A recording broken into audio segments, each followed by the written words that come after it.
Amém, igreja? A paz. E vamos para mais uma aula da EBD, tá? Acerca do livro de Colossenses, tá? Cujo título da aula de hoje é Colossenses, a absoluta supremacia e exclusiva suficiência do Cristo. A absoluta supremacia e a exclusiva suficiência do Cristo. Este é o título da aula de hoje acerca do livro de Colossenses, tá bem?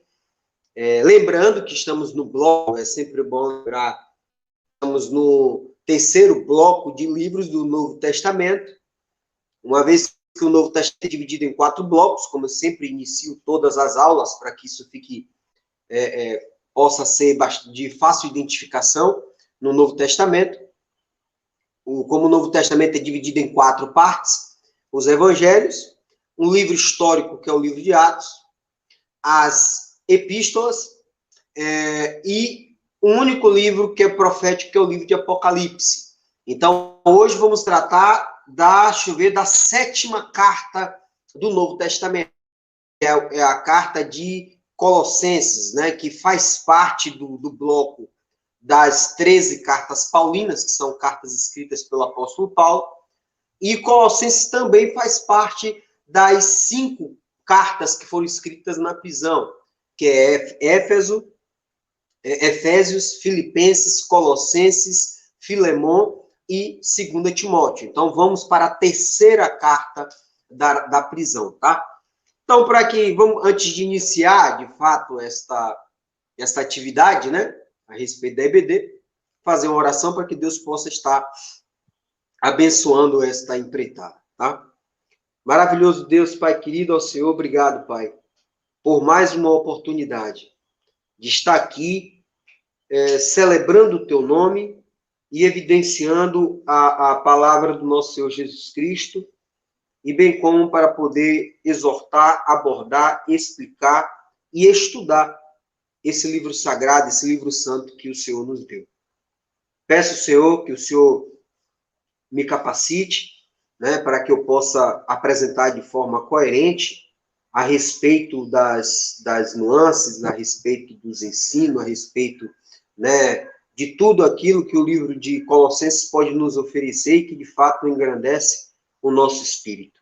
Assim, Pai, peço que o Senhor, de fato, me ajude, né, com a força do seu Espírito Santo, e assim eu possa apresentar uma aula de forma correta, e que essa aula possa influenciar e ajudar os seus filhos, os meus irmãos, para o devido discernimento a respeito dessa epístola grandiosa, tá?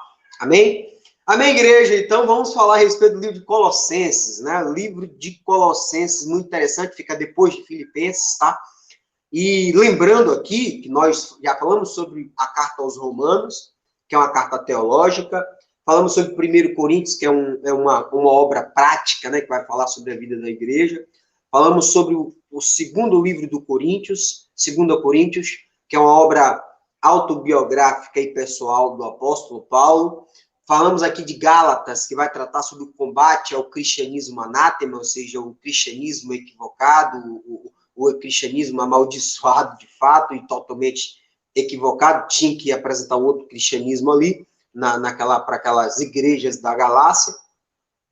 Falamos sobre Efésios, que é uma carta eclesiológica, que é uma carta que trata a respeito da igreja. Falamos sobre Filipenses, que vai tratar sobre a carta da alegria, uma carta muito linda. E hoje vamos falar, de fato, sobre a carta aos Colossenses.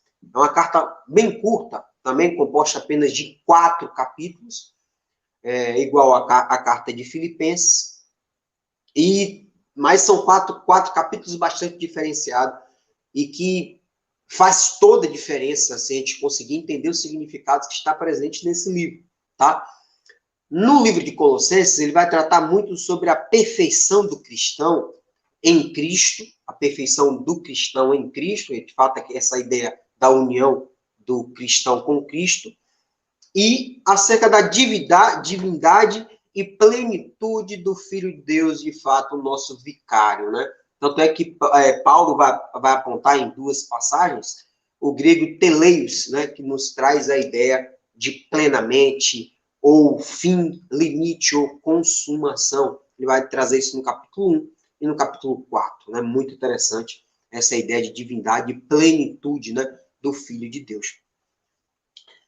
Vale salientar que a carta de Colossenses é chamada é apelidada de carta irmã, ou outros eruditos vai chamar de carta gêmea, né, com a carta de Efésios. Porque muito, de fato, da sua doutrina, muito do que é abordado em Colossenses é repetido em Efésios, ou muito que é mencionado em Efésios é repetido em Colossenses. O que nos dá uma ideia de que essas duas cartas tenham sido escritas no mesmo momento, né? Então, quem lê, de fato, Efésios a partir do capítulo 4, e você lê, ou seja, capítulo 5, capítulo 6, e você lê, de fato, Colossenses, capítulo 3 e 4, você vê uma semelhança, de fato, até praticamente literal. Já no capítulo 1 de Colossenses, que vai falar sobre o plano de Deus, sobre o segredo de Deus, o segredo de Deus que Deus ocultou por toda a humanidade, até inclusive do povo santo, que era do povo judeu, que era a ideia que a graça de Deus, ela seria, de fato, seria concedido para toda a humanidade, né? Apesar que isso já está muito bem evidenciado quando Deus falou com Abraão. Mas, ainda assim, Paulo traz esse grande significado em Efésios capítulo 1, acerca do segredo do plano divino, muito lindo. Eu acho que o capítulo 1 de Efésios talvez é o capítulo mais bem escrito para mim na Bíblia, porque, de fato, é de um grau de precisão, um grau de coerência, assim. A literatura é muito bem elaborada em Efésios 1, falando sobre o plano e o segredo de Deus. O que também, de fato, Colossenses capítulo 1 vai tratar a respeito desse plano e esse segredo de Deus, mas o que vai ter a grande distinção entre Efésios e Colossenses, chamado cartas irmãs ou cartas gêmeas, é que Efésios ele visa a igreja, enquanto que o Colossenses visa o Cristo. Né? De fato, ele vai abordar a respeito da mensagem de Cristo.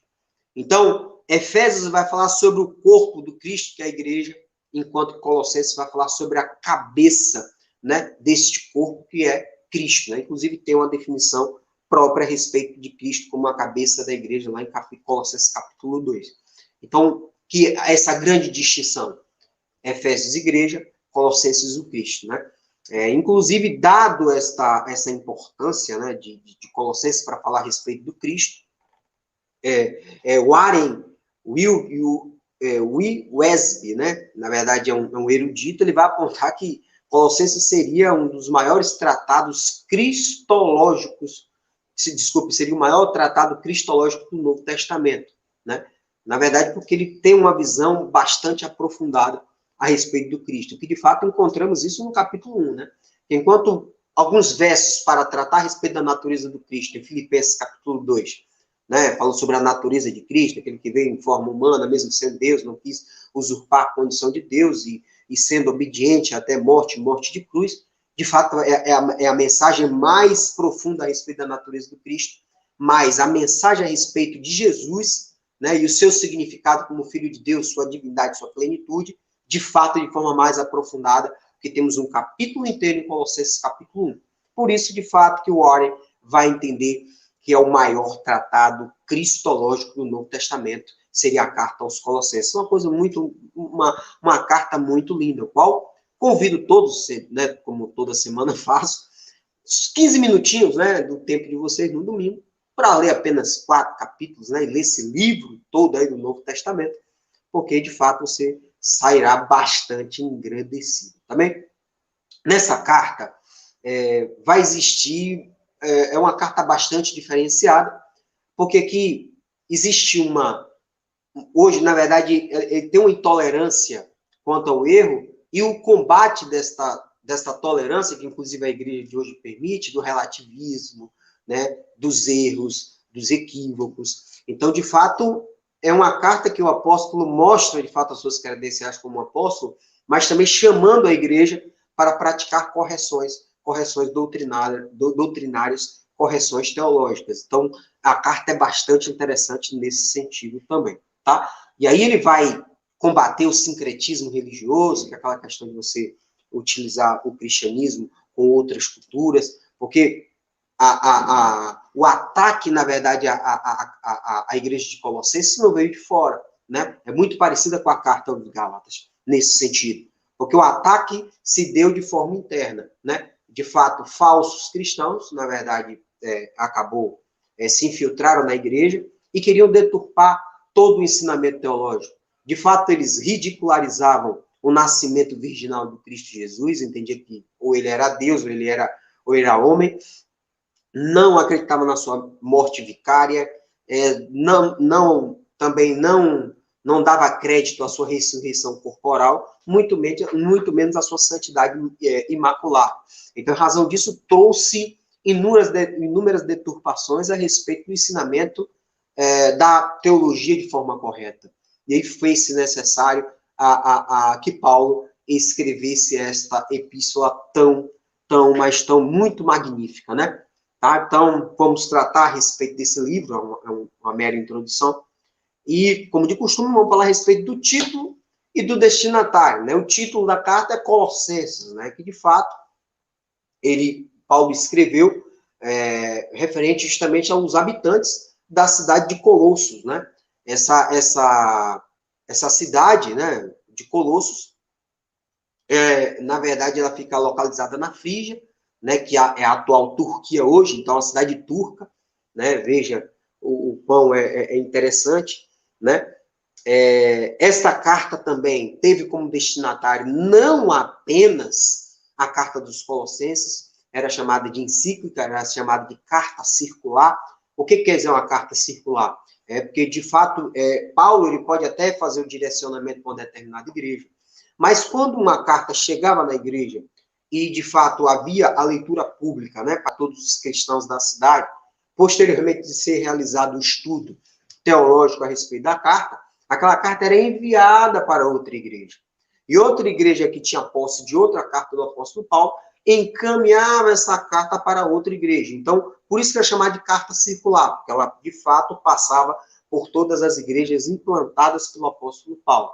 E, professor, como é que vamos conseguir identificar que essa carta não foi escrita apenas para os colossenses, né? A própria carta, nos dá essa informação, que essa carta foi escrita para os colossenses, mas também para o povo de Laodiceia. E o que, de fato, é essa Laodiceia, né? Laodiceia, na verdade, era uma cidade que ficava próxima a Éfeso. Então, tínhamos a cidade de Éfeso mais ao norte, posteriormente tínhamos Laodiceia e Herápolis, vamos ter também a questão de Colossos um pouco mais ao sul da Frígia, tá? Então, onde é que vamos encontrar? Vou convidar todos a fazer a leitura de Colossenses capítulo 4, verso 16. Colossenses capítulo 4, verso 16, nos dá a ideia de quem, de fato, quem são os destinatários também dessa carta. Primeiro, o destinatário vai estar no capítulo 1, né? O destinatário é o próprio povo de Colossos, os colossenses, mas a segundo momento de Laodiceia. Colossenses capítulo 4, versos 15 e 16, assim diz: mandamos saudações aos irmãos que moram em Laodiceia.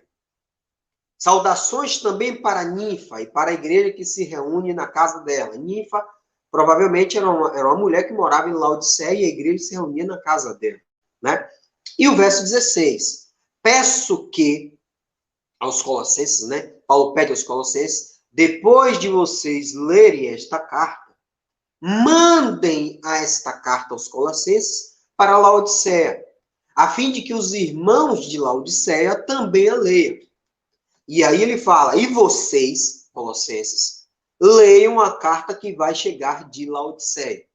E aí vocês vão perguntar, professor, então Paulo escreveu uma carta para Laodiceia? De fato, os eruditos passam a apontar que não houve uma carta com título para Laodiceia, né? Porque a carta de Éfeso, quando tivemos a aula a respeito de Éfeso, os manuscritos antigos não tinham eu, Paulo, servo de Cristo, escreva para o povo da cidade de Éfeso. Não. Os manuscritos antigos, quando trata a respeito da epístola de Éfeso, não tem a menção referente ao povo de Éfeso, né? Não tinha essa destinação específica, porque era uma carta que alguns eruditos passam a apontar que era encíclica também, era circular. Então, provavelmente, o que a maioria dos eruditos vai apontar, que a carta de Éfeso, que não tinha lá ao povo de Éfeso os manuscritos mais antigos, a carta de Éfeso primeiro não foi para Éfeso. A carta de Éfeso primeiro foi para Laodiceia. Então, Tíquico levou a carta para Laodiceia de Éfeso, para Laodiceia, para os laodicenses lesse a carta, e depois se deslocou para Colossos e entregou a carta aos colossenses. E aí Paulo diz, ó, troque, de fato, os colossenses seriam entregar para o de Laodiceia, e o de Laodiceia, a carta que Tíquico deixou com eles, e entregar aos colossenses. Sendo que a carta deixada em Laodiceia, hoje, tem o título de Efésios, tá? Então, esta ideia de Colossenses capítulo 4, verso 16, é essa ideia, essa troca, né? Essa troca de figurinhas, troca de epístola, porque, de fato, todas as cartas têm o seu conteúdo doutrinário, tem, de fato, o seu conteúdo teológico, e, de fato, em algum momento pode não, via de regra, acaba engrandecendo em algum momento alguns irmãos que fazem parte daquela comunidade, tá bem? Então, essa ideia de carta à Laodiceia nos dá, segundo os eruditos, não seria uma carta de título aos laodicenses, não, seria a carta aos Efésios, né? Que a nossa carta aponta, eu, Paulo, servo de Jesus Cristo, ao povo que mora em Éfeso, mas os manuscritos antigos não tinham essa menção ao povo de Éfeso, porque Paulo, segundo a parte dos eruditos, ele escreveu para que circulasse por toda a Ásia Menor, né? Tanto por Éfeso, né? Tanto por Laodiceia, Herápolis, Colossos, né? Lembrando, gente, que Laodiceia faz parte também, essa mencionada, junto com Éfeso, aquelas sete igrejas mencionadas no Apocalipse, né? Que é Éfeso, Esmina, Pérgamo, Tiatira, Sardes, Filadélfia e Laodiceia. Enquanto lá no Apocalipse passa a apontar que Éfeso, de fato, suportou o sofrimento inicial com paciência, conseguiu identificar as falsas doutrinas, mas acabou não amando mais, não amava mais como, ou seja, deu uma estada. Já a igreja de Laodiceia foi identificada em Apocalipse capítulo 13, verso 14, como uma igreja morta, né? Ou seja, vocês nem são nem tão quente, nem tão frio. Então, de fato, é aquela que não estava nem aí, não tinha o fervor espiritual, mas também não tinha também abandonado, então não estava nem aí, fazia de qualquer maneira. Então veja a importância, de fato, do apóstolo Paulo ter escrito as igrejas, né? Quanto à formação da igreja, né? A igreja dos Colossenses, ou seja, de Colossos, ela não foi implantada pelo apóstolo Paulo, né? Não foi implantada pelo apóstolo Paulo. Mas o que acontece? O Colossos, como eu já até mencionei, é uma cidade localizada na Frígia, né? A região da Frígia hoje é a atual Turquia. Era porque ficava a região Frígia, a Frígia e a Galácia, né? Do lado direito. Então, era uma cidade que era localizada na Frígia, ficava ali próximo, ali mais ou menos, de Antioquia, perto de Icônio, Listra, Derbe, né, que fazia parte de Antioquia da Psídia, que fazia parte da Galácia. Então, essa cidade da Frígia, ela ficava cerca de 160 quilômetros da cidade de Éfeso, né, um pouquinho distante. Ela ficava a 15 quilômetros apenas da cidade de Laodiceia. Ela ficava situada às margens do rio Lico, né? Então, era uma cidade muito, muito conhecida, porque, como ela ficava à beira do rio, era uma cidade muito fértil.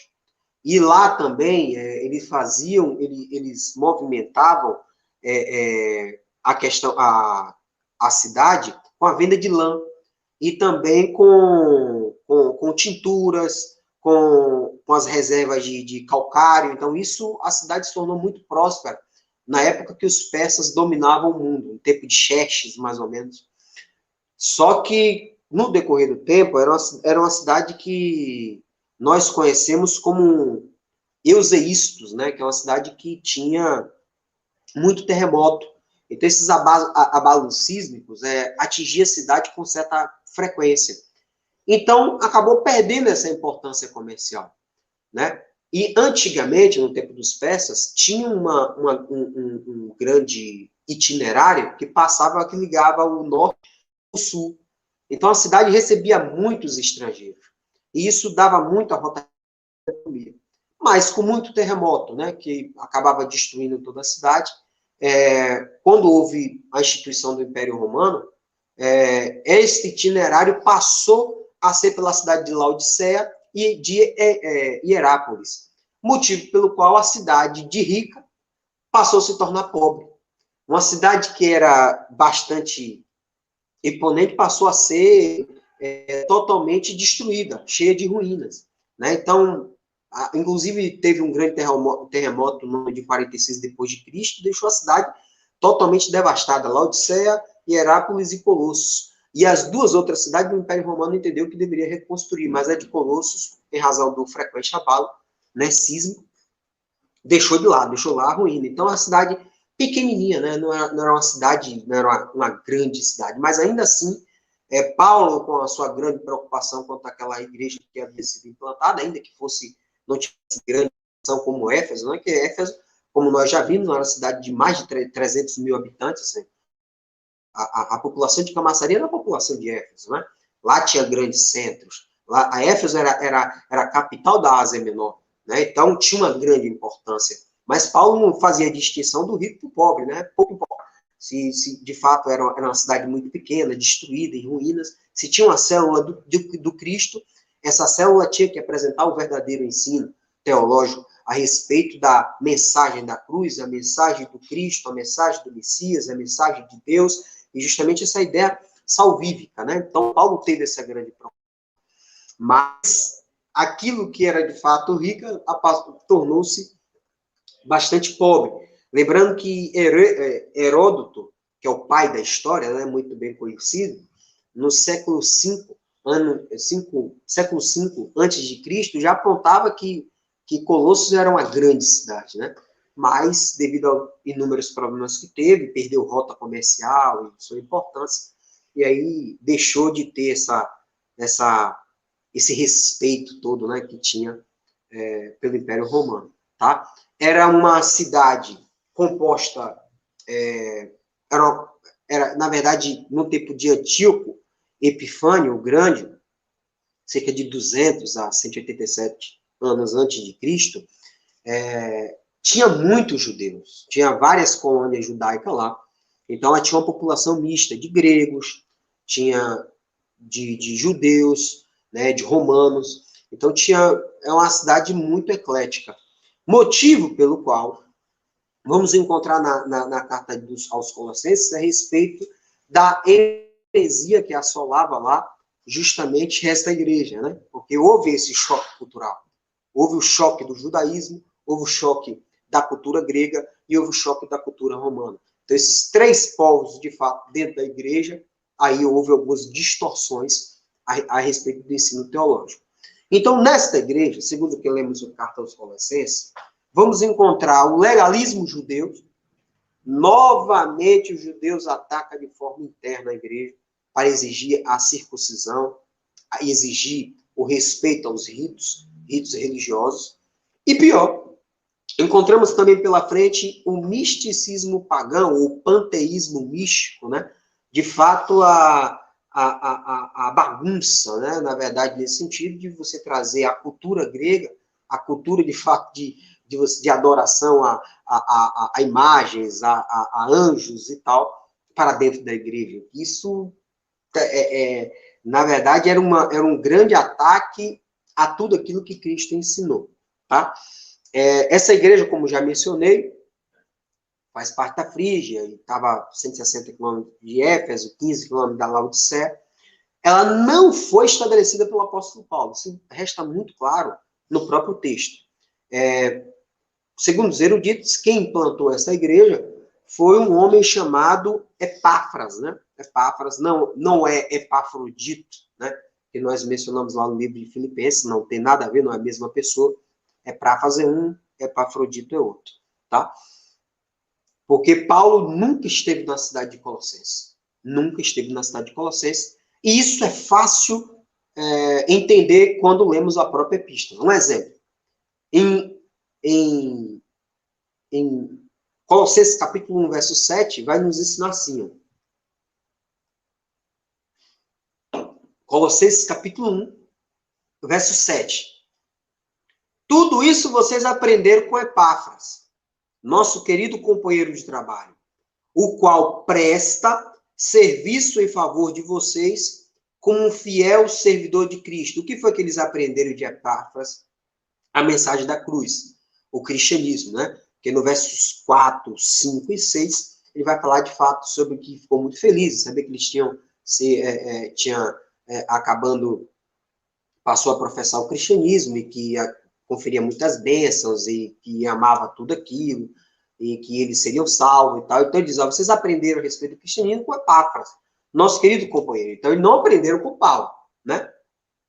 E aí, no Colossenses capítulo 1, verso 8, diz, foi Epáfras quem nos contou do amor que o Espírito de Deus deu a vocês. Muitos eruditos vão apontar que naquele momento lá, na terceira viagem missionária de Paulo, quando Paulo de fato chega em Éfeso, né, lá naquele Atos dos Apóstolos, no capítulo 19, que Paulo chega em Éfeso, Paulo fica por 3 anos naquela cidade. Então, fala-se que, dado o impacto, né, da mensagem do Evangelho naqueles 3 anos de Paulo, Epáfras, que ficava na cidade de Colossos, foi para Éfeso quando conheceu Paulo, né? Lembrando que Éfeso, por ser a capital da Ásia Menor, era uma cidade que recebia muitas pessoas, porque lá encontrava muitos comerciantes, né? Lá tinha uma pujança financeira e econômica, então muitas pessoas iam para buscar comércios, questão de venda, via também questão de valores, de troca de moedas, essas questões todas. Então, em razão disso, provavelmente Epáfras foi fazer uma visita em Éfeso, conheceu Paulo, né, ensinando o cristianismo, voltou para Colossos e implantou uma igreja lá, tá?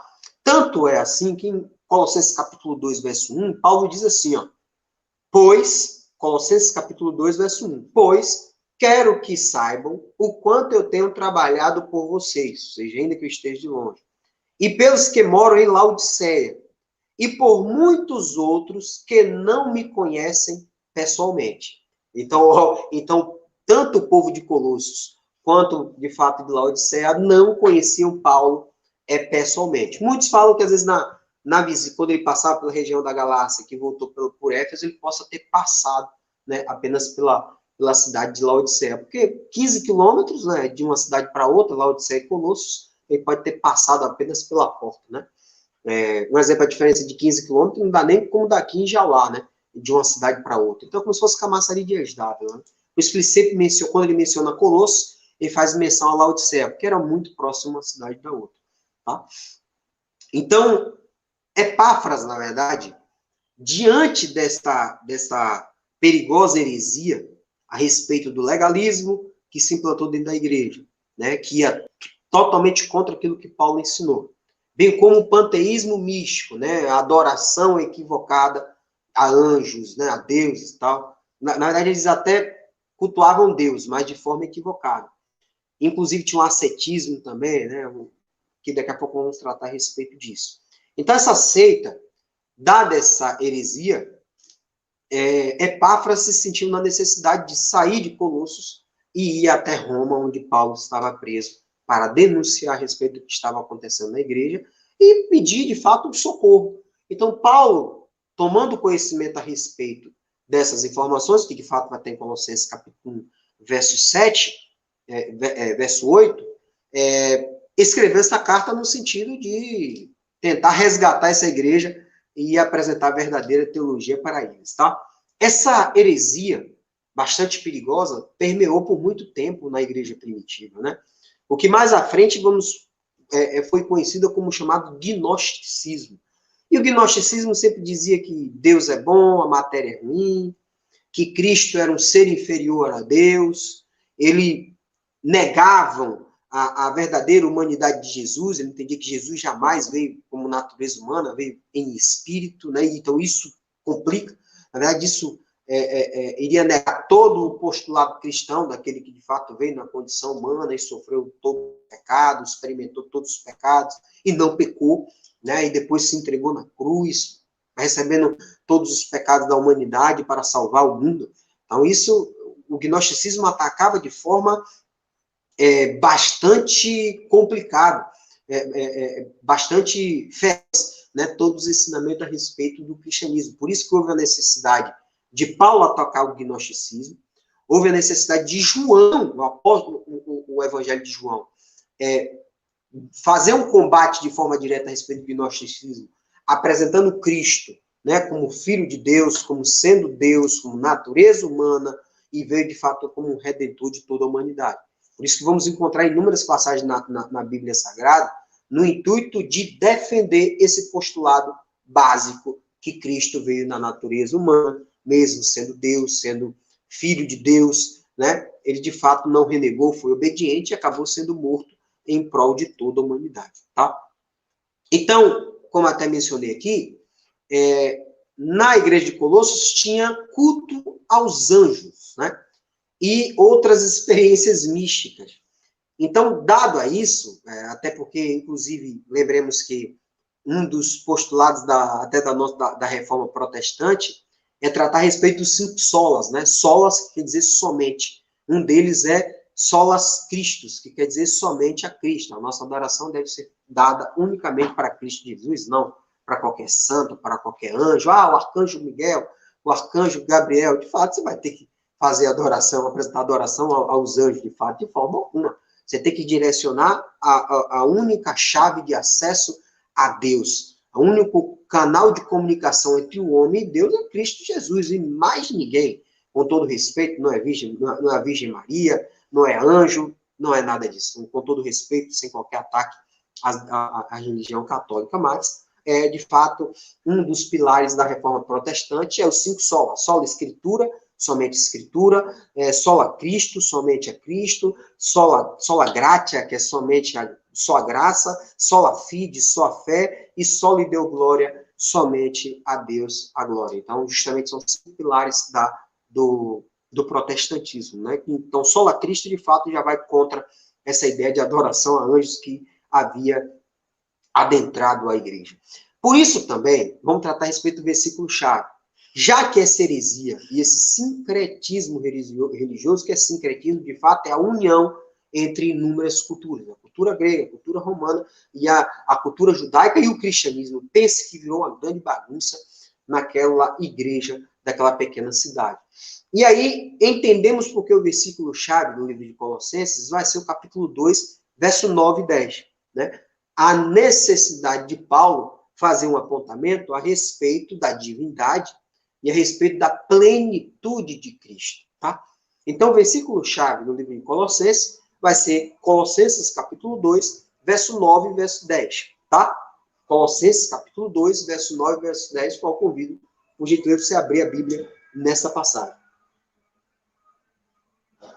Em Colossenses, capítulo 2, verso 9 e verso 10, vai dizer assim: pois em Cristo, como ser humano, mesmo ele sendo Deus, ele veio ao mundo na condição humana, na natureza humana, tá? Isso justamente é um ataque ao próprio gnosticismo, a qualquer tipo de heresia que apontava que Cristo não veio na natureza humana, veio na condição de espírito. Não. Ele veio como humano, de fato, depois e Cristo vive até hoje. Pois em Cristo, como ser humano, está presente toda a natureza de Deus, porque de fato ele era Deus, que o Evangelho de João nos dá essa ideia. E por estarem unidos com Cristo, os cristãos de Colossenses e os Colossenses e o de Laodiceia, vocês também têm essa natureza, a natureza de Deus, mesmo tendo a natureza humana no corpo físico. Porque ele, Deus e Cristo, domina todos os poderes e autoridades espirituais, que de fato Cristo teve a supremacia sobre tudo e sobre todos, que inclusive o mundo foi criado para ele, por ele, e justamente para que ele viesse ao mundo, posteriormente apresentasse a redenção e desse um sentido à humanidade, no sentido de salvação em últimos tempos, tá bem? Então, a heresia tinha que ter sido atacada, e você dá para perceber até pelo próprio versículo-chave. Outro problema no livro de Colossos, que era um problema interno e não externo, ou seja, estava dentro da igreja, a igreja não estava sendo atacada por governante, Deus, por judeus, helênicos, não. Estava sendo atacado pelos próprios irmãos com falsas teologias. E além da heresia e o sincretismo religioso, vamos encontrar pela frente, de novo, os velhos judeus, judaizantes, ou chamados de legalistas, né? Esse legalismo judeu exigia também que os colossenses praticassem a circuncisão para serem salvos, se tornassem prosélitos do judaísmo, ou seja, eles tinham que seguir todos os rituais cerimoniais das leis presentes no Antigo Testamento, né?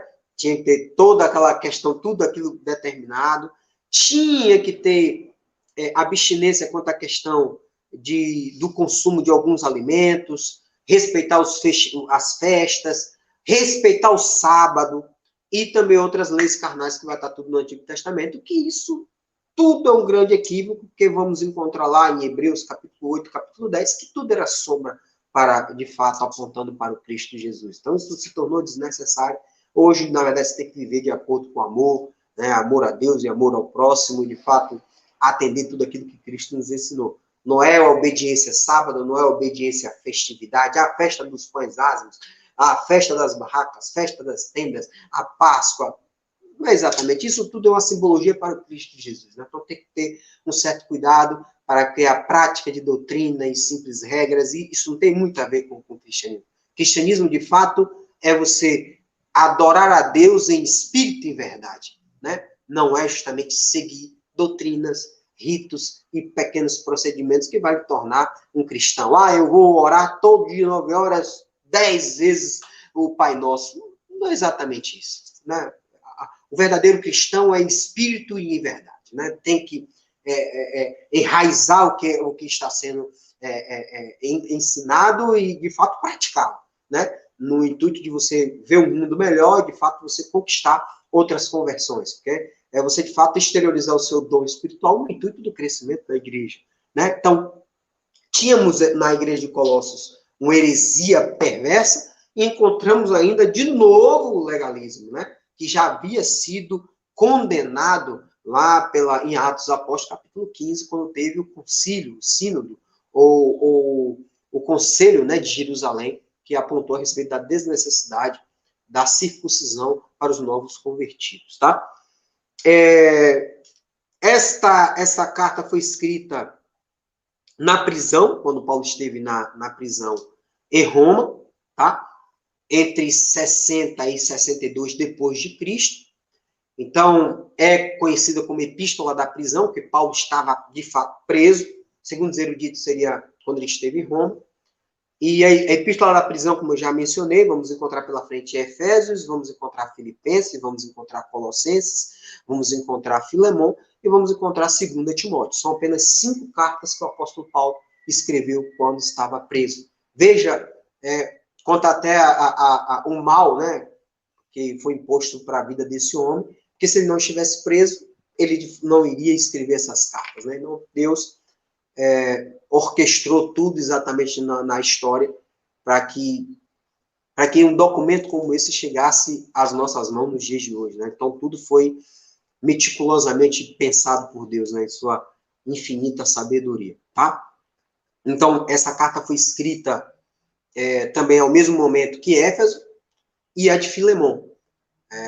Éfeso e Filemão, Éfeso e Colossenses, porque a semelhança de muitos, e até repetição de muitos versículos em uma carta, consta em outra.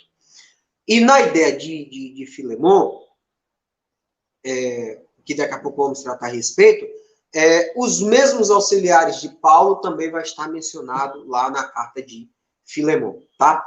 Esta carta foi entregue por Tíquico, também mencionada lá em Filemão, foi o mesmo portador da carta dos Colossenses, também foi o portador da carta de Filemão, tá? Essa carta foi enviada por Paulo escreveu, né, com a ajuda de Timóteo, e foi entregue a Tíquico. E Tíquico levou para Colossenses acompanhado de Onésimo, né? Que daqui a pouco vamos tratar a respeito dele. Que Onésimo é o escravo fugitivo que vai levar a carta ao seu senhor, ou seja, ao seu antigo dono, que naquele tempo a escravatura estava era utilizada naquele tempo pelo Império Romano, e Onésimo leva a carta que nós conhecemos como carta de Filemon, ou seja, o escravo leva ao seu senhor a carta de Paulo pedindo para que o senhor perdoasse aquele escravo fujão. Muito interessante, porque esse escravo da carta de Filemon, que é o objeto da carta de Filemon, que a gente vai tratar daqui, mais ou menos daqui a umas 4 semanas, ele estava acompanhando Tíquico para entregar essa carta em Colossos. Por quê? Filemon morava em Colossos, né? Em um Colossenses também. Então, como Onésimo já residia, o senhor de Onésimo residia em Colossos, ele levou a carta dos Colossenses juntamente com Tíquico, tá bem? Lembrando que o fundador da igreja de Colossenses não foi o portador. O portador da carta, ou seja, aquela carta, quem recebeu a carta de Paulo, para levar, transportar até a cidade de Colossos, não foi o fundador da igreja de Colossos, que é Epáfras, né? Quem foi o portador da carta foi Tíquico. Como é que conseguimos identificar isso? Muito simples, porque Tíquico é mencionado no capítulo 4, no final do capítulo 4 de Colossenses, enquanto que Epáfras é mencionado lá no livro de Filemon como companheiro da prisão. Então, ou seja, Epáfras permanece em Roma, recebendo mais orientação a respeito da doutrina de Cristo Jesus, sendo melhor preparado lá em Roma, enquanto que Tíquico volta, entrega a carta e, de fato, dá todas as notícias referentes à prisão de Paulo. Tá? Então, isso não pode se equivocar. Porque você só lê Filemon, verso 23, que lá vai apontar, Paulo diz, olha, quem está entregando essa carta aqui é o próprio Onésimo, tá? E quem manda a saudação para você é Epáfras, ou seja, mas Epáfras era o bispo, né? Era o fundador de lá da igreja de Colossos, que ficou em Roma, tá? A autoria desse livro, um livro autografado, conforme podemos ler em Colossenses capítulo 1, verso 1, qual convido todos à leitura, por favor. Em Colossenses capítulo 1, verso 1, vai dizer assim, eu, Paulo, apóstolo de Cristo Jesus, ou seja, eu, Paulo, que é o Paulo que escreveu, apóstolo de Cristo Jesus, pela vontade de Deus, escrevo junto com o irmão Timóteo esta carta. E aí vem sempre aquela dúvida, professor, então quem escreveu essa carta foi Paulo e Timóteo? Não, é que provavelmente Paulo teve problemas na primeira viagem missionária, quando ele passou lá por Gálatas, né? Pela Galácia. E lá em Gálatas, capítulo 4, ele vai mencionar que ele foi apresentar o evangelho naquela região porque ele estava doente. Então, muitos eruditos passam a apontar que ele teve uma doença no olho. Né? Em algumas passagens, ele passa a apontar, escrevo com letras garrafais, então, letras grandes.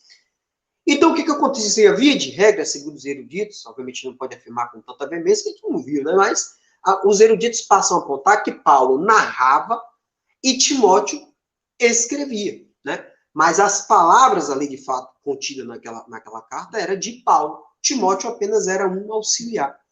Então, por isso que ele fala, saudação a todos vocês, por parte de Paulo e do meu companheiro Timóteo, tá bem? Ao povo de Deus que mora na cidade de Colossos e tal, tá? Outra passagem também que autografa esta carta, que ele menciona a respeito dele, ele menciona em 3 passagens, capítulo 1, verso 1, capítulo 1, verso 23, que vai dizer, mas é preciso que vocês continuem fiéis, firmados sobre um alicerce seguro. Qual é o alicerce seguro? Cristo Jesus, né? Que ele bem ensina a respeito de Efésios, que nós somos o edifício, e esse edifício é construído à base, ou seja, a raiz, a alvenaria, né? O seu alicerce é a partir do Cristo Jesus.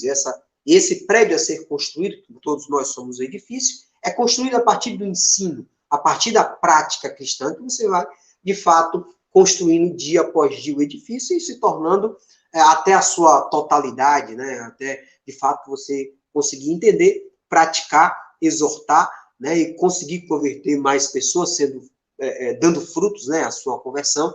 Essa é a ideia do edifício, de estar sempre em construção, sempre trabalhado, sempre dando manutenção, mais que este edifício, todos nós, é alicerçado no Cristo Jesus. Por isso que no capítulo 1, verso 23, ele vai dizer, mas é preciso que vocês continuem fiéis, firmado sobre o alicerce seguro, que é o Cristo Jesus, sem se afastar da esperança que receberam quando ouviram a boa notícia do Evangelho.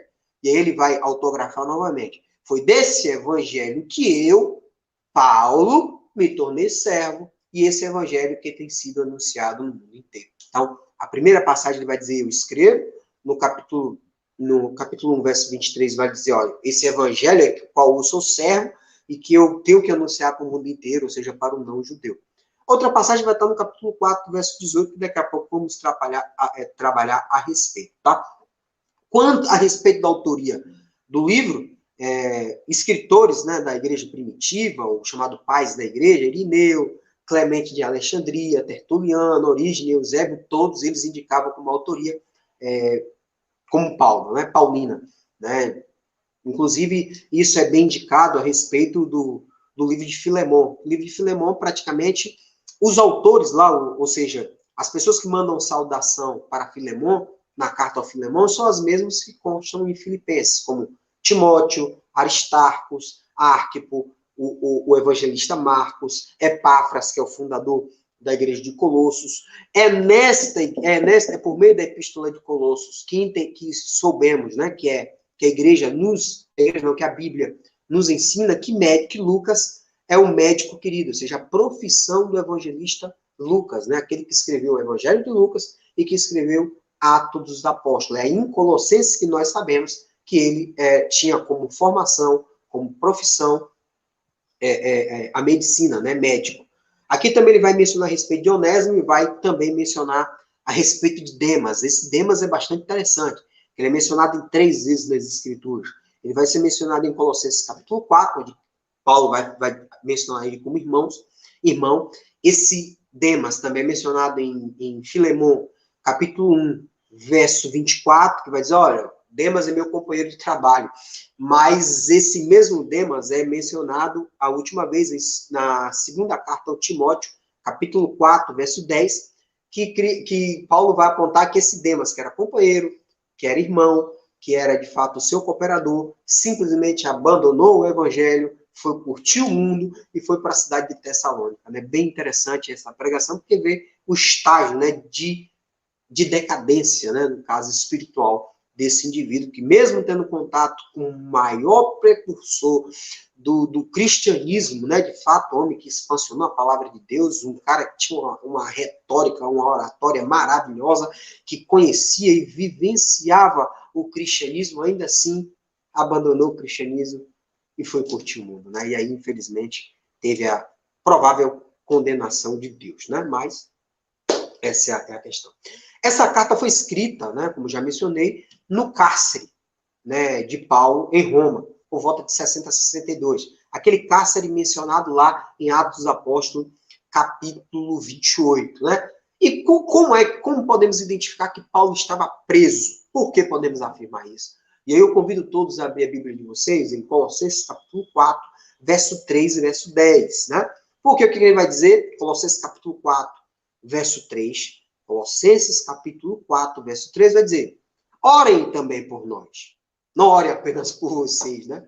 E achar que o pai espiritual, exatamente o mestre, também não precisa de oração. Precisa, né? Isso nos ensina também a orar não só por nós, por nossa igreja, mas temos que orar por nosso líder também, que de fato é humano, né? Tem de fato as suas fraquezas, as suas necessidades, as suas barreiras, né? Os seus conflitos. Então, de fato, Colossenses, Paulo, de forma bastante humilde, fala, olha, capítulo 4, verso 3, orem também por nós, pelo amor de Deus, a fim de que Deus nos dê uma boa oportunidade para anunciar a sua mensagem, que trata do segredo de Cristo, pois, por causa desta mensagem, do segredo de Cristo, da morte, da mensagem da cruz, eu estou onde?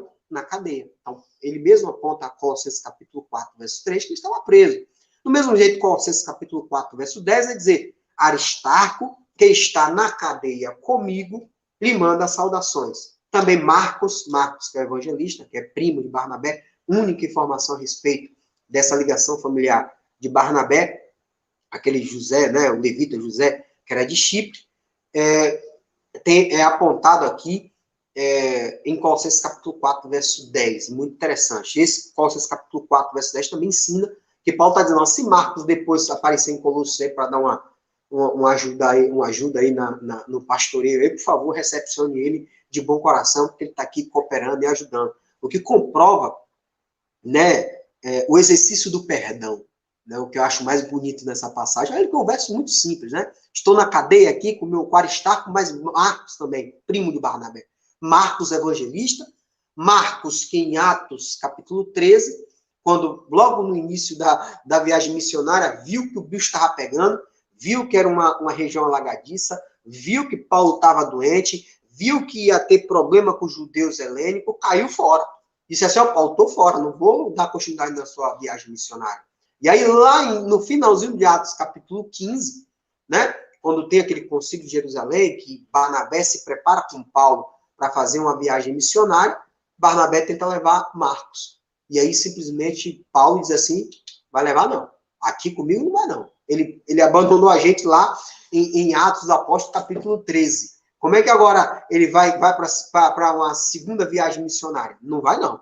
E aí, simplesmente, segundo a Bíblia, Paulo e Barnabé teve uma briga bastante complicada, e Barnabé levou João Marcos para Chipre, e Paulo, né, para que não fizesse a viagem missionária sozinho, leva Silas consigo, depois colhe Timóteo lá na cidade de Listra, depois vai lá e pega Lucas juntamente, aí sai um exército de pessoas super capacitadas, né, de Antioquia, também os delegados de Antioquia, e passa a realizar a segunda viagem missionária, adentrando na Europa, adentrando no Ocidente, adentrando na Macedônia, e aí, de fato, vamos conhecer a história de Filipos, de Tessalônica, de Bereia, de Atenas, de Corinto, de Éfeso. Então, são histórias maravilhosas, mas veja que aquele endurecimento a respeito de Marcos foi diluído aqui, segundo Colossenses capítulo 4, porque Marcos se reconciliou com Paulo e foi ajudá-lo lá na prisão, lá em Roma. Uma coisa muito linda, porque o Evangelho nos ensina coisas maravilhosas, e o principal deles é o perdão, porque sem o perdão, sequer nossas orações, sequer nossas ofertas, nossos sacrifícios, nosso jejum são aceitos por Deus, né? Isso bem ensinado por Cristo Jesus e apontado de forma magnífica por Paulo aqui, tá? Então, essa carta foi escrita na prisão, quando Paulo esteve na prisão. Lógico que Atos dos Apóstolos, que Paulo enfrentou apenas 3 prisões, né? Vai ter a primeira prisão em Atos, capítulo 16, aquela de Filipos, que Paulo vai ficar preso com Silas, né? E tem a história do carcereiro, o terremoto, o carcereiro queria se matar, não mate, não. Primeira prisão, provavelmente não foi naquela prisão, porque de fato ele ainda estava com aquele ânimo de sair de uma cidade, ir para outra, inclusive ele foi pedido pelos magistrados que ele fosse embora da cidade, então provavelmente ele não teve tempo para escrever uma carta, né? Ele estava preso, como é que ele escrevia lá com os pés presos na madeira? Era quase impossível o cara chegar lá e dar um material para ele escrever. Outra segunda prisão, vai ter a prisão de Cesareia, que vai estar presente lá na Atos 21. Paulo passa 2 anos, é preso em Jerusalém, depois ele vai para Cesareia de Filipe, passa lá um tempinho. Depois tem o julgamento lá por Festo, Félix, Agripa, e depois é remetido, ele apela para César. E é justamente em Roma, né? Vamos encontrar o último capítulo de Atos, Apóstolos 22, 28, ele passa lá, tem o naufrágio, a ilha de Malta, que ele chega em Roma, e tem a prisão domiciliar, que ele apenas vai ser acompanhado com um soldado. Então, entende-se que as cartas da prisão, com exceção, de fato, a segunda Timóteo, foi escrito quando ele estava em Roma, na primeira prisão, porque alguns eruditos vão defender 3 prisões em Roma, né? Ele defende que ele teve a prisão em Atos Apóstolos, capítulo 28, depois ele é liberto, faz mais uma viagem missionária, depois ele volta, é preso em Roma, depois na terceira viagem é quando ele é decapitado, tá? Mas apontam o fato que Efésios, Colossenses, Filemão e Filipenses foram escritos quando estavam presos na primeira prisão, quando ele esteve em Roma, em Atos, capítulo 28. Datação, já falei que é 60 depois de Cristo, né? Escrito na cadeia em Roma.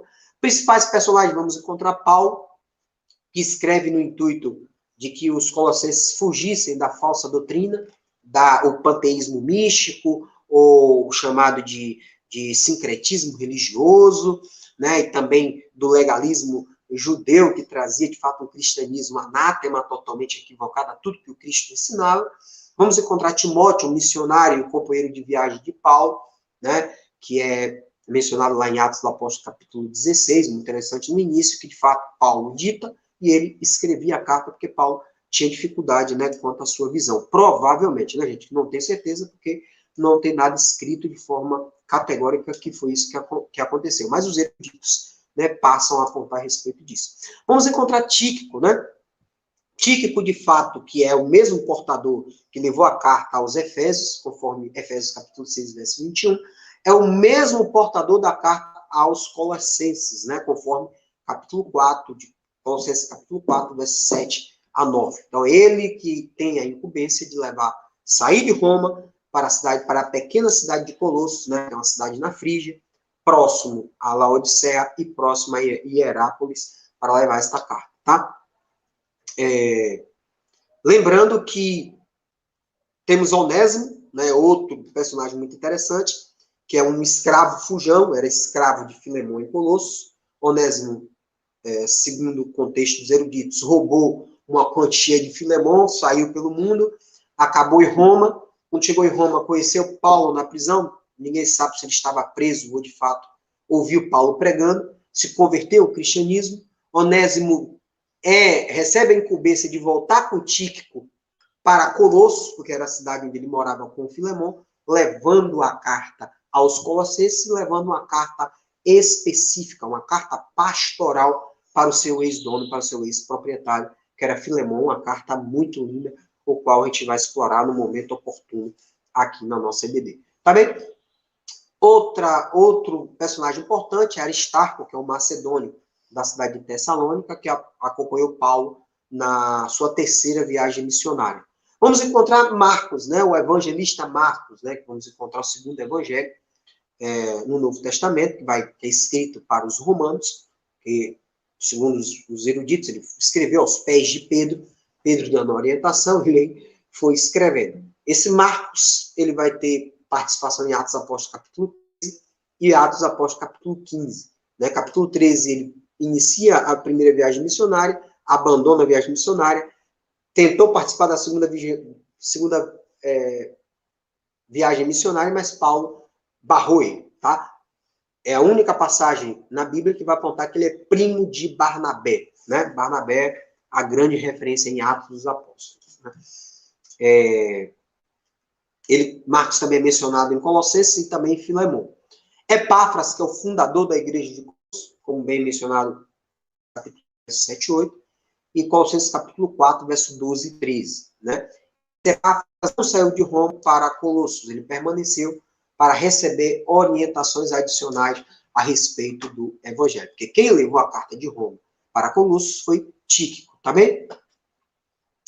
Isso é bem mencionado porque a carta de Filemão e a carta de Colossos foram levadas ao mesmo tempo. E em Filemão, capítulo 1, verso 23, vai dizer, Paulo diz, saudam-te, Epáfras, meu companheiro de prisão por Cristo. Então, ele ficou em Roma, lá preso com Paulo ajudando. Propósito, de fato, são diversos. Né? Visa combater os crentes, visa mostrar aos crentes que eles teriam tudo em Cristo. Não precisava desvirtuar nem procurar qualquer outra doutrina a respeito disso. Ele vai falar sobre a divindade de Cristo, no capítulo 1, no capítulo 2, reconciliação, capítulo 1, verso 20, redenção, capítulo 1, verso 13, capítulo 2, 13, 3, 9, a eleição, capítulo 3, verso 12, perdão, capítulo 3, natureza da igreja, como o corpo do Cristo, mas aquele corpo do Cristo obedecia às ordens da cabeça daquele corpo, que era Cristo Jesus. Então, Cristo é que comanda toda a igreja, tá? E iria refutar os ensinamentos hereges e também a respeito contra o legalismo, né, judeu. E aí, a partir disso, ele vai apresentar a absoluta supremacia do Cristo e a sua exclusiva suficiência, tá? Principais doutrinas, a divindade de Cristo como único e verdadeiro Deus e Messias. De fato, isso vamos encontrar em capítulo 1. Capítulo 1 é uma coisa, é um tratado cristocêntrico, cristológico muito lindo, né? De todo o Novo Testamento, um capítulo inteiro explicando a respeito da natureza do Cristo e a respeito de como identificar o Cristo na nossa vida e a importância para a igreja e a importância a respeito do cristão. É uma coisa muito linda. A reconciliação, que vai apontar a respeito do sacrifício de Jesus Cristo, a fim de renovar esse relacionamento da humanidade com Deus. Vamos encontrar em capítulo 1, verso 20 a 22, capítulo 2, 14. Redenção, dizendo que justamente que Jesus Cristo comprou nossa salvação por um alto preço, que era a morte na cruz, a partir do sofrimento. Vamos encontrar também no capítulo 1, verso 13 e 14, capítulo 2, verso 13 e 14. A eleição, né, dando-nos uma ideia que a vida e o futuro de cada cristão era conhecido por Deus desde a fundação do mundo, né? Vamos encontrar no capítulo 3, verso 12. O perdão, né? Dizendo que nós devemos perdoar o próximo, uma coisa muito linda, até porque é muito bem demonstrado o perdão de Paulo a Marcos, né? Vamos encontrar em capítulo 3, verso 13. E a natureza da igreja como corpo do Cristo, isso repetindo o que foi bem ensinado em Efésios capítulo 1, é repetido, né? E essa ideia da natureza da igreja como corpo do Cristo, a partir da união de todos os membros, né? Sendo que a união de todos os membros, a partir do exercício dos seus dons, se daria através do direcionamento da cabeça daquele corpo, que seria o Cristo Jesus, tá bem? A partir daí, vamos finalizar com o esboço a respeito desta carta. O esboço é bem simples, viu? Porque esboço do livro de Colossenses, vamos encontrar assuntos pessoais do capítulo 1.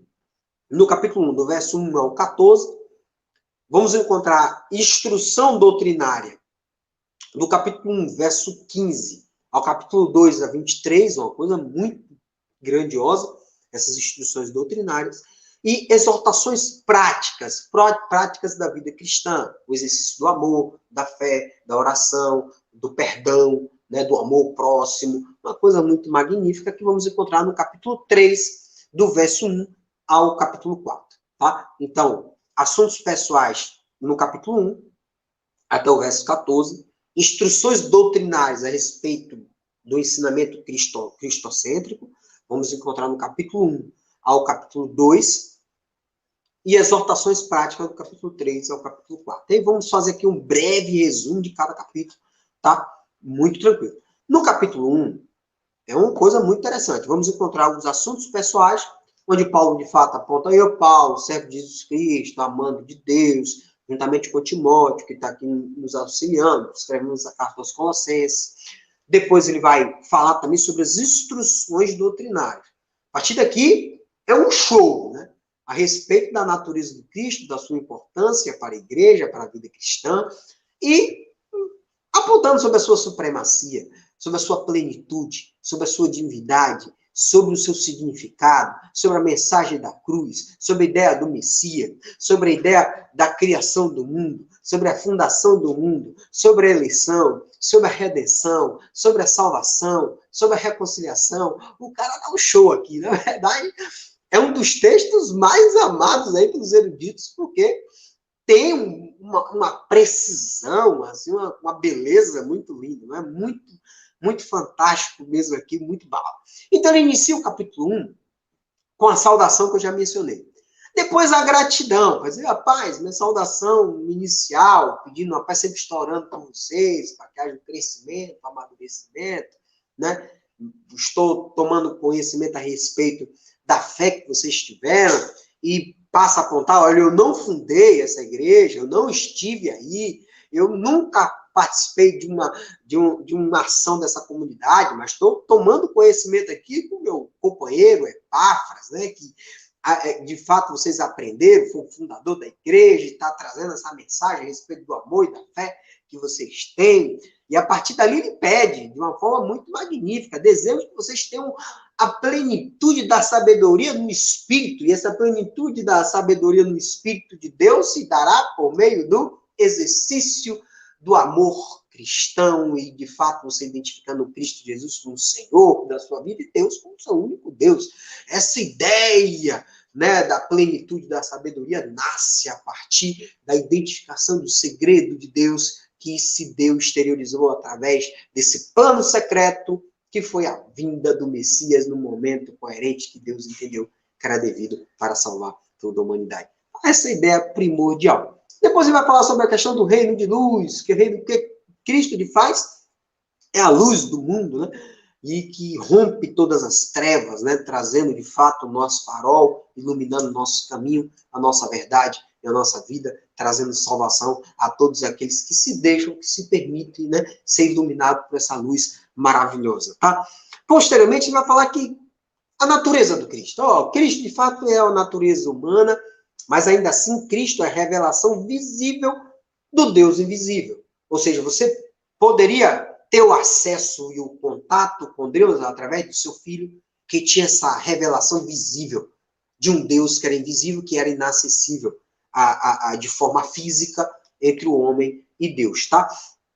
E é muito lindo, no capítulo 1, verso 15, ele fala assim, ele, o primeiro filho, a ideia de plenitude, a ideia de início, é a revelação visível do Deus invisível. Ele é superior a todas as coisas criadas, porque tudo foi criado para debaixo dos pés de Cristo e por Cristo.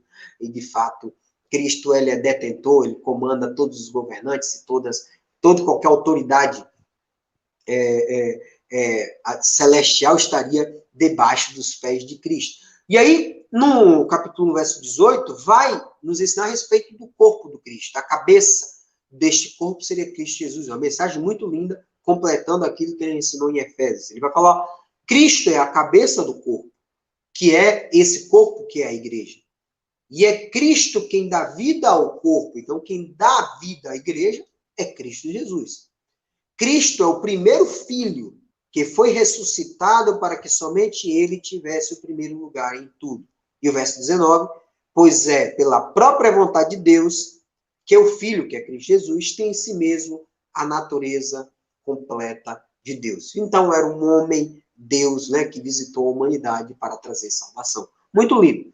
Posteriormente, ele vai falar que ele estava sendo muito feliz por suportar todos os sofrimentos, com muita paciência, e que ele era Cristo veio na condição de servo, né, e esse segredo revelou os planos de Deus, que ele não havia anunciado para os demais antecessores do passado, e que ele anuncia com toda a sabedoria possível, sabedoria essa que não era sabedoria humana, era sabedoria dotada, instrumentalizada pelo Espírito Santo, né? Ele fala, isso aqui não é sabedoria humana, não vou ler esse livro, né? De fato, eu vou ter esse contato, né? De forma magnífica por parte de Deus. E ele pede, a partir disso, que vocês se tornem espiritualmente adultos. Eu acho que isso é uma passagem muito interessante, Colossenses 1, que nos dá essa ideia do amadurecimento, né? No capítulo 2, inicia-se uma instrução doutrinária e um combate às heresias.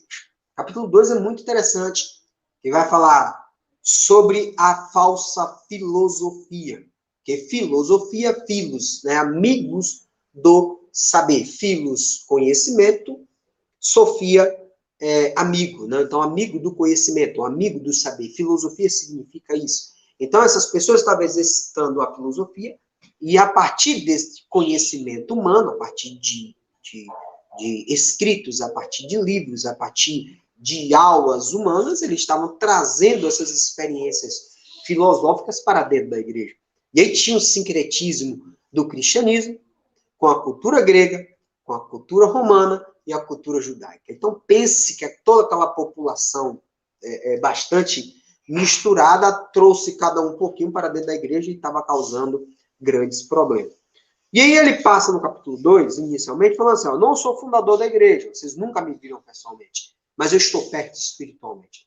Estou orando, estou de fato exortando, estou levando essa carta aqui para vocês, para que vocês saibam que esse segredo de Deus, que veio por meio de Cristo, abre qualquer tesouro escondido do conhecimento da sabedoria. Então, esse conhecimento da sabedoria e esse tesouro escondido em qualquer sabedoria e conhecimento abrirá através do acesso, do contato com Cristo Jesus, não a partir de cultura grega, a partir da leitura de livros, né? É uma coisa muito linda. Depois ele vai atacar a respeito das heresias. Ele, rapaz, não se engane com explicações falsas. Esses caras são dissimulados, esses caras são mentirosos, esses são lobos com pele de ovelha, né? Então, se vocês estão unidos com Cristo, vocês sequer precisam participar da circuncisão. Não existe ter marcas no corpo. Não há necessidade, né? E aí, para que vocês não se tornem escravos, Colossenses capítulo 2, versos 8, né? Por meio de argumentos sem valor, através apenas da sabedoria humana e através de ensinamentos de homens, né? E de espíritos que dominam o universo que não seriam Cristo, ou seja, espíritos, né, demoníacos, ou de fato que não poderia ser aceito. Que não poderia ser aceito por eles. Então, eles estão ensinando a partir da sabedoria humana, mas nós ensinamos a partir da sabedoria e do conhecimento dado pelo Espírito Santo. Então, não se deixem se enganar, né, com esses mentirosos, né, com esses camaradas que estão se camuflando aí de bons samaritanos ou de bons cristãos para perturbar a igreja, né? E ele passa a dizer que Cristo não era apenas humano, que Cristo estava presente em toda a natureza de Deus, e que, por os colossenses aceitarem Cristo, estariam unidos com a mesma natureza, e que Cristo domina todos os poderes e autoridades espirituais. Depois passa a atacar os legalistas, né, dizendo que tinha que praticar a circuncisão e tal. No verso 11 ele vai dizer, não precisa ter circuncisão no corpo, mas sim no coração, mente e alma. Depois ele vai apontar a respeito da importância do batismo, porque ali havia o sepultamento, ali eles foram sepultados e foram espiritualmente mortos, e depois eles foram ressuscitados na mesma natureza do Cristo Jesus, né? Porque Deus perdoa todos os pecados. Depois tem uma passagem muito linda no verso 14 e 15, que ele vai dizer que Cristo anulou a conta da nossa dívida com seus regulamentos, que nós éramos obrigados a obedecer, com esse legalismo todo, e pregou todos esse legalismo, essas necessidades, aqueles rudimentos, aqueles regulamentos, na cruz, né?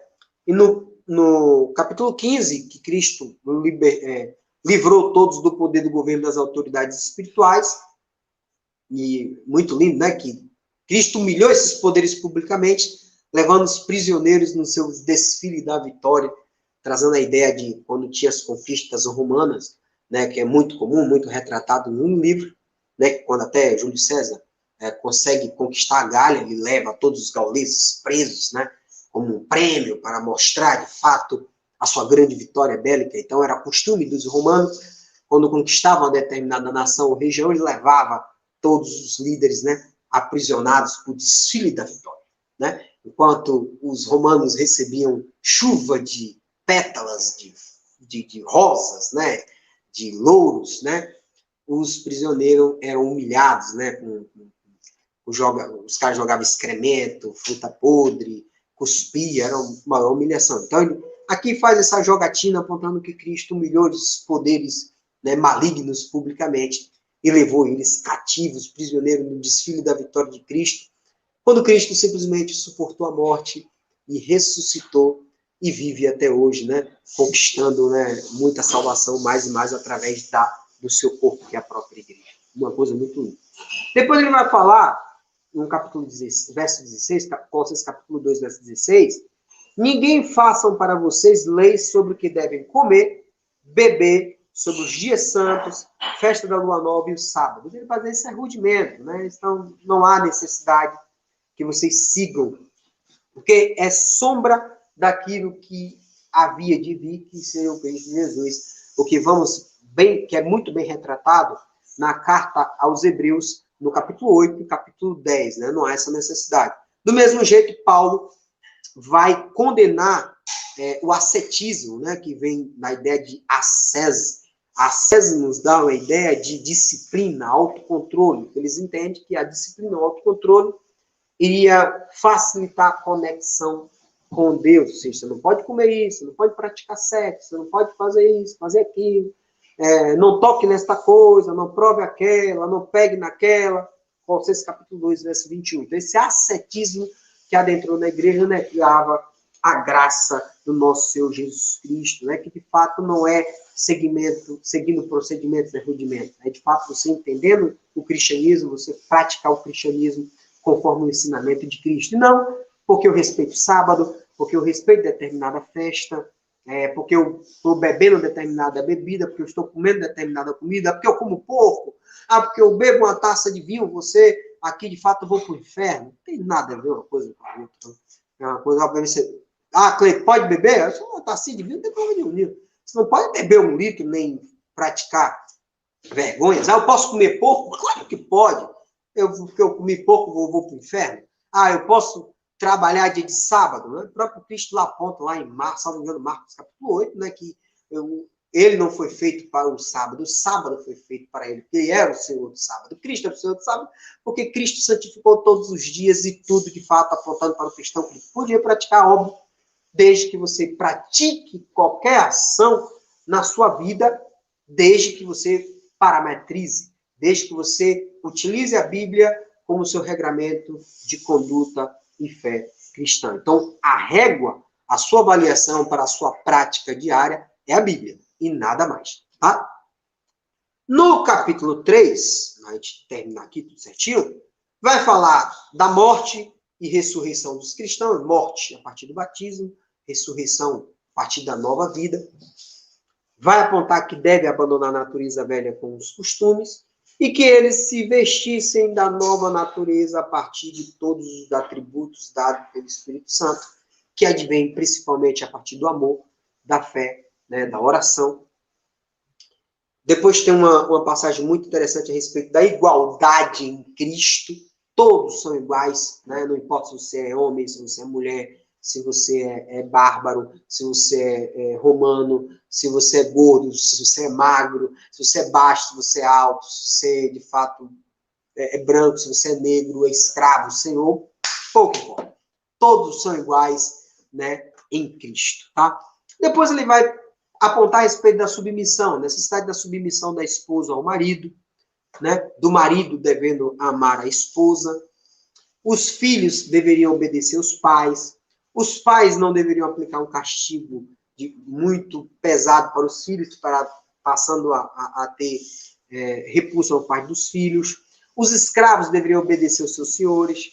Os seus senhores não deveriam aplicar castigo pesado, né, evitar castigos aos seus escravos. Então, bastante interessante. Inclusive, só um recortezinho, que esta passagem, na época da escravidão dos Estados Unidos, era muito lido, né? Tanto Efésios, né, capítulo 4, quanto Colossenses capítulo 3, é muito utilizado, muito lido para os escravos.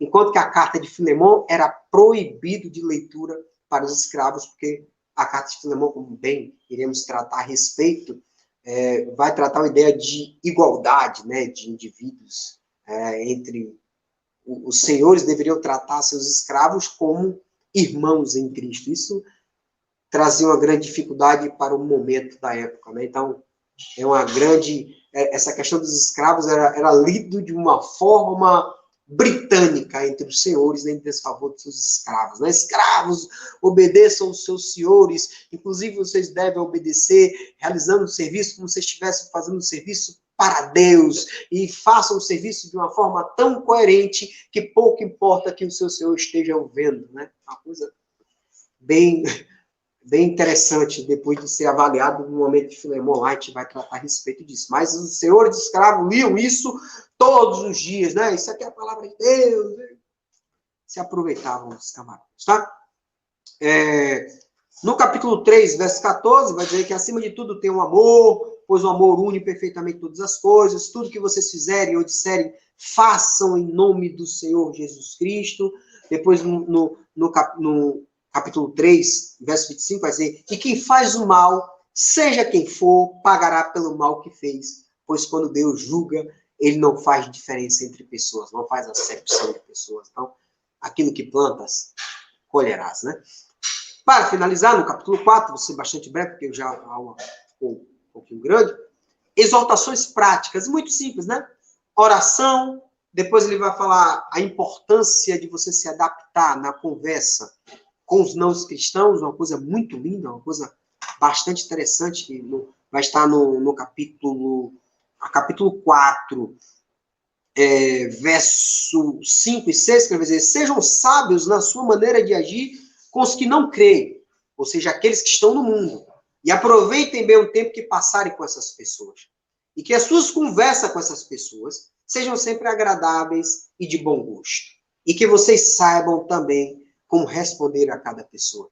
Então, é uma coisa muito linda, essa adaptação que o cristão deve levar e tratar quem está fora. Então, veja que o cristianismo não tem nada a ver com aqueles que brigam, com aqueles que praticam a religião de matriz africana, com aquele que briga com aquele que pratica o espiritismo, com o catolicismo. Não, todos nós somos irmãos, temos que tratá-los de forma agradável, temos que conversar, mesmo que você não creia na nossa confissão de fé, ainda assim nós devemos tratá-los com urbanidade e sabê-los responder, na medida do possível, aquilo que a Bíblia nos ensina, né? Eu acho uma passagem muito forte e cheia de significados, que infelizmente hoje muitos cristãos se equivocam a respeito dessa guerra espiritual. Mas a guerra espiritual você não deve tratá-la como inimigo e de fato destratá-lo, né? Não, isso vai contra tudo aquilo que a Bíblia nos ensina. Então trata de forma... sejam sábios no agir com aqueles que não creem, tratam com bom gosto, de forma agradável, e saibam responder as perguntas, inclusive até daqueles ateus, né? Os ateus normalmente podem atacar muitas passagens da Bíblia. Então, tratá-lo com urbanidade, trazendo lá com o amor de Cristo, trazendo o perfume de Cristo, que aí, a partir do amor, e ainda mais que a gentileza gera a gentileza, né? O sábio já bem nos ensina a respeito disso. Então, é uma coisa muito magnífica. Para finalizar, ele vai falar a respeito dos gregos que estavam presos com ele lá, cooperadores dele na prisão lá em Roma. Tíquico, Onésimo, Epáfras, Lucas e Demas. Nós já falamos aqui, né? 2 evangelistas já estavam com Paulo lá na prisão. Lucas e Marcos, né? Desculpe, um grego, né? Que é Lucas, o médico, Demas, que eu já falei sobre as 3 passagens, né? Colossenses, Filemão e 2 Timóteo. Epáfras, que é o fundador da igreja de Colossos, Onésimo, que é o escravo fugitivo de Filemão, que morava em Colossenses, e Tíquico, que era o portador da mensagem. Esses são os gregos que estavam cooperando com Paulo lá na prisão. Depois Paulo vai falar sobre os judeus convertidos, né? Ele vai falar a respeito de Aristarco, né? De fato macedônico, que participou na 3ª viagem, Marcos, de fato, que era primo de Barnabé, mas era um judeu convertido, né, ao cristianismo, que depois vai se tornar o autor de um dos evangelhos, e Josué chamado justo, e assim, por fim, ele vai ter a saudação final, e assim encerra essa aula. Desde já, o meu muito obrigado pela audiência de todos vocês, e aí agora fica aberto as perguntas aí, se porventura tiverem, tá? Um abraço. Desculpa.